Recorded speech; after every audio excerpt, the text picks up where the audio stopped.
Shalom and welcome everybody. Good to see you all this evening. I'm Justin James Garcia and this is Zen Garcia. As always, we want to join together and give a quick weekly summary over all the shows that we did this past 7 days.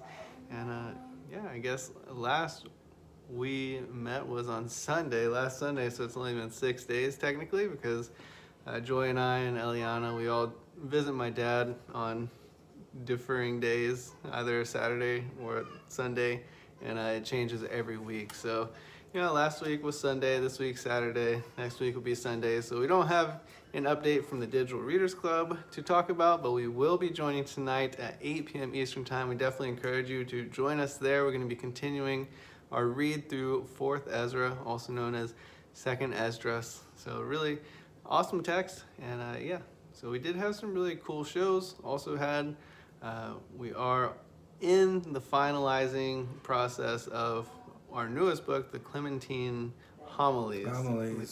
Clementine Homilies. And that's going to be an interesting one. So looking forward to getting that one out to you all. My wife, Joy, has been working really diligently on getting that one done. And so looking forward to that. I also sent out an email just yesterday to everyone who has purchased the 2022 calendar with an update on that. My dad was able to get the revisions completed on that one. So if you did purchase the calendar in the past, check your emails and look out for that one. But moving to the shows, on Wednesday night we had Sister Erin Moffat join, and my dad and her spoke on the Illuminati Secret Covenant. So, of course, timely topic to talk about, and you can probably hear Eliana in the background. She's having fun playing with her, I don't know, god grandmother, Kim, and then Joy. So they're having fun in the back room over there, playing with some toys and having fun. So I just excuse them if they're yelling, and you probably get some giggles out of Eliana's laughter and yelling. But did you want to bring forth anything about that show on Wednesday? Yeah, it's amazing to me how very few people know about the Illuminati Secret Covenant, and it's a very interesting text, and it does provide insight on the war, the enmity between the bloodlines, the seed lines, as it is continuing and ongoing. And all the world's a stage, of course, everything's theatrics, even what we see as far as the escalation, because the elites, the Illuminati, have been speaking about and wanting to bring forth the next worldwide conflict. And I think we are seeing the progression, the beginnings of that. And if China enters into Taiwan, then it could get to be a mess quickly. But of course, I'm praying against all of that, but however, studying the Illuminist material, it gives you insight into the plan, the agenda for the New World Order, and the purpose of it.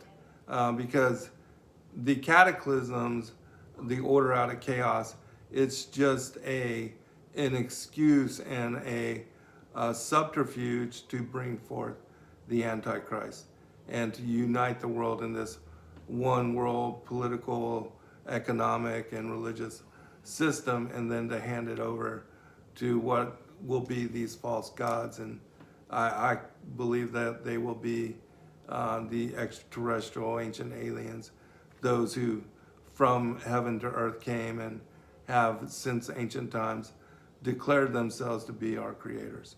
And I do believe that that's part of the strange and delusion and the strong delusion and the end game. And reading the Secret Covenant, it reads like that. It is a manuscript that speaks about and talks about from the point of view of Legion, how they would lead astray and deceive humanity, and that they can't reveal who they are, and that they would do everything in secret and under oath. And so, interesting. And we do have this particular manuscript together with the protocols of the learned elders of Zion, and also the occult technology of power and the false left-right paradigm. So interesting study, but we covered that whole manuscript in that show. So check it out. Really interesting. We have done shows on the past, of course, at the beginning of 2020, and talking about how all of that unfolded with the pandemic, and there's so much contained in that text, and yeah, it's really interesting how it does kind of tie in with prophecy. They even speak of their despot, their king, that they are they're like preparing to establish on the throne of their totally conquered world. So it is interesting, we see through the past. I know my dad and I were talking about this last week, that this whole left-right paradigm, democratic and communist, it has been used repeatedly throughout the past in Vietnam and Korea and all over, even in Germany, of course, with the Berlin Wall. Right. There's just always been this like agenda that seems to be at play with the whole divide and conquer mechanic. But what's really interesting now is, when you look at Russia and what's going on, they're basically being unplugged from Western civilization. They're like, they can't use their Apple Pay. They can't pay with their credit cards anymore. They're like being punished for not bowing to Western imperialism. And I don't, that kind of like makes me re-question how I look at things. I did hear that they had kicked out the cabal a while ago. And, if they kicked out the Kabbalists and the elite bankers, it makes sense that they would, get punished eventually for that. I have no idea what to think, what to believe. I definitely am just so confused still on what's going on, but I know that there's a plan and an agenda behind it that is nefarious, and I know that above all of those plans, our Creator is looking down and laughing because they are nonsensical. Of course, they're going to try to establish their false messiah. They're going to try to overthrow the Creator himself, like Nimrod did so many years ago with the Tower of Babel. And it's crazy how that same mentality from the Tower of Babel is leaked into our current generation with people all the time that I talk to. They're like judging God, you know what I mean? They're like, blaming him for the evil why would in the world. he, if he was good, then why would he do this? And like, if Why he did allow do this? this, then I can't, that's not my God. And you're like, how can you sit back and like judge the Creator? Like, we have such limited perspective. If you really think about it, I try to tell people, there's a reason that we live in a temporary realm of duality, They're like, I just can't love a Creator that would allow such a thing to exist. And they don't just kind of step back and think, well, the Creator has a plan that is far superior to what we can comprehend. So sometimes it's not our responsibility to totally understand the mind of the Creator. It's our responsibility to bow down to His plan and accept that He is good. He is love. And of course, His plan is going to win, whether you like it or not. So I like to be on the winning side. That's my prerogative. So hopefully you'll join us there, bought by His grace and His mercy and His blood. He has secured us that free pass to the championship, the win. Holding that trophy up, that crown of life at the end. It's what we're looking forward to. Moving on to Thursday night, my dad did do a show on the calendar with what we think is the New Year and Passover coming up this coming week, I think on Wednesday. And even though it is freezing here, and I know that it's going to be like 30 degrees in Jerusalem, there still are reports that the barley will be ready. So, yeah, would you like to talk about? Yeah, I shared in that show a link to the eyewitness testimony of a sister there in Israel and her updates on the barley, and she also said that the the storks, which are indicative of the coming of spring, that they have flown into the barley fields as well, and that the other crops that are sacred and that are celebrated over the Feast of Weeks leading up to the Shavuot, pomegranates, the figs, olive, all of those are also starting to bud and to bloom. And she says, while it, a lot of people, and there are some, even the Hebrew calendar, Hebcal, they are in a 13th month cycle. But she believes that everything will be ready for the Feast of First Fruits. And so, and the way that we had cycled our calendar over the past few years is that our alignment is that next year would be the 13th month, the additional Adar 2. And, I'm not saying that we're always correct, because according to the metatonic cycle, it does shift. It's 7 out of 19 years and almost averaging every 3 years, but it's not exactly to that. And so we're all still learning as well, but we do have that Rosh Hashanah happen with the waxing crescent.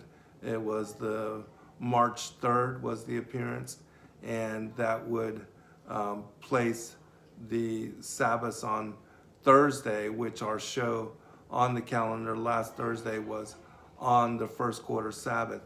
And we would have Passover, if everything is correct according to that, happening this upcoming Wednesday is when we are celebrating it. And then the feast, the full moon of unleavened bread, is the following Thursday. And then the beginning of the counting of the Omer. And I explained how Shavuot and Pentecost is determined. You can go to that show to listen and to hear and to better understand. But we're all trying our best. And a lot of people celebrate Sabbath every 7 days. I happen to believe that it is linked to the phases in the cycle of the moon. And I give my reasons why, and I share all of that in my books and our work. And so you can listen to that show, and it'll give you the timing for the upcoming feast. And I pray that we're correct. It seems that we are, according to this witness there in Israel. But, again, we're all just trying to do our best. And so you can go to sacredwordpublishing.com, the Enochian calendar link, to find every month we do release the timing and the unfolding of the calendar according to interpreting the Gregorian and understanding how the Enochian lunar solar calendar works. And I'll be doing a show this upcoming Thursday with Troy Miller of creationcalendar.com. And he's been following and watching for a lot longer time, and so we'll get his perspective on this as well. Yeah, that'll be interesting. I know you all had a great show last time. So it's been awesome. Looking forward to eventually getting our Revelation study restarted as well. So yes. I don't know if that's going to be this week, but maybe if it is, then it'll be on Wednesday. Yeah, I think it is on Wednesday, but I'll have to look again to make sure. We were supposed to do the AMA on Thursday, and so that show will be pushed a little bit, but so I think it is the Revelation study on Wednesday. All right, well, looking forward to that. I think we're going to be going through Revelation 14, and of course talking a little bit more, since we didn't last time get to really complete our conversation about the image of the beast and the mark of the beast. Right. Of course, so much to talk about with that topic. It's been an awesome time. We really appreciate all of you. Thank you so much for this awesome community that has been established here on the Zen Garcia YouTube channel, also with Sacred Word Publishing and the Endeavor Freedom family, of course. I definitely encourage you all, if you didn't know, 10% of all proceeds from our family, from Sacred Word Publishing, it all goes to the Endeavor Freedom nonprofit, and it gets dispersed 2 orphanages from there, and a couple of different causes, supporting, I think you do the veterans, the Yeah, wounded Wounded warriors, the Hope Warriors. Through Soap. There are a couple Yeah. of homeless ministries, but for the most part, it goes to the Wildlife reserves, orphanages. yeah. You can follow along at facebook.com/EndeavorFreedomINC, and you can see photos and videos and reports from the various wardens in the orphanages at Myanmar and India and Kenya and Uganda. And yeah, they've been really blessed through these past couple months. You have all been so generous with your donations and your tithes. We really appreciate the love that you sow into those families and those children over there. I really think that it would encourage you, if you haven't done so already, to at least check out the Facebook page there. You don't have to make an account. You don't have to give them all your information. Just check out the photos and check out some of the stories and some of the lives that you have helped change over there. It's something that really brings joy to my heart and my dad's heart, of course, and I think it'll do the same to you all. So thank you so much for your support, for your love, and we'll see you later on tonight at 8 p.m. Eastern Time for our Digital Readers Club study. It's going to be an awesome time, and I look forward to it. I love you all. Be and blessed. I'll see you later Shalom. on. Shalom.